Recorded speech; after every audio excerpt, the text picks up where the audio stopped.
naman natin si Vice Presidente ay paiba-iba ng kanyang mga sinasabi. Kung matatandaan niyo po, July 19, 2025, siya mismo nagsabi sa mga kababayan habang siya ay nakikipag-usap o nagsasalita before the Filipino community. Ang sabi niya sa The Hague or sa Netherlands, lahat sila ay nagnanais na pababain sa pwesto ang Pangulo. Kasama siya sa nais na magpababa sa Pangulo. Dahil pag-iba-iba ang kanyang naratibo, hindi makakaila ang nais niya. Pabaksakin ang Pangulo, patalsikin ang Pangulo sa pwesto. Pati ang kanyang mga kaalyado, nandiyan ang mga gawain, nandiyan ang paninira sa Pangulo. Ang paninira sa Pangulo. So, sa sinasabi niyang walang age, siguro mas maganda na siya mismo ang humarap sa salamin at malaman niya kung sino ba talaga ang walang age. Kasi sumasalamin ang pagiging walang age sa mga gawain ng kanyang ama.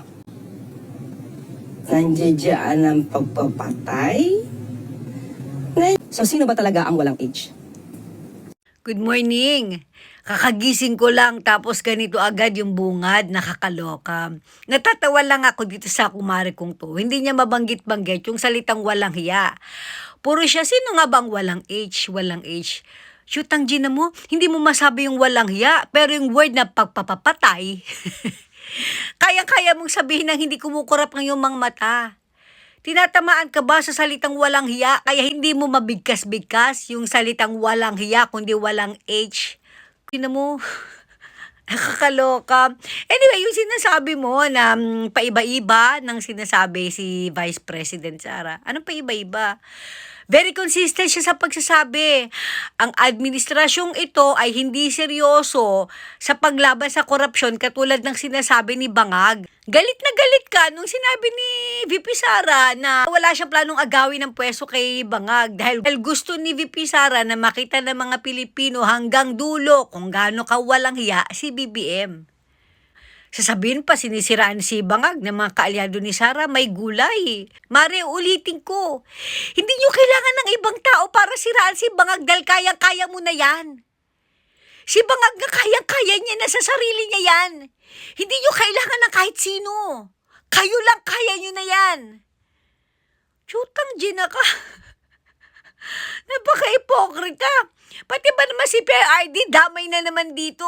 Pagkatapos ipakidnap at ipadala free shipping sa PRD sa The Hague, hindi nyo pa rin tinitigilan. 1 taon mahigit na yung dating presidente doon. Gravity. Palibasa nga kasi, Mari, hindi mo kayang ipagtanggol si Bangag. Puro ka ang Pangulo po ay nagtatrabaho, hindi katulad ng iba dyan, ay nagbabakasyon lamang. Puro gano'n lang ang salita mo. Pero ang totoo, wala kang mailatag na magandang ginagawa okay ng administrasyong ito. Benta dito, benta doon, utang dito, utang doon. Pero wala kang makikita na kahit na anong proyekto para sa Pilipinas, para sa mga mamamayan.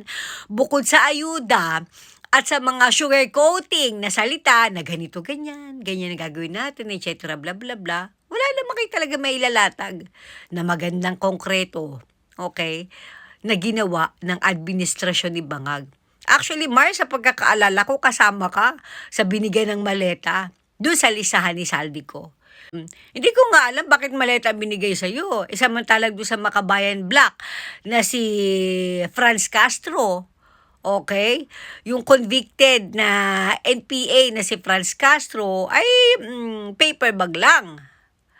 'Di ba? Na hindi naman kinaila ni Franz Castro yung paper bag. Sabi niya, yung paper bag daw na dala niya, take out na pagkain ng dala nung nagpunta sila sa kondo.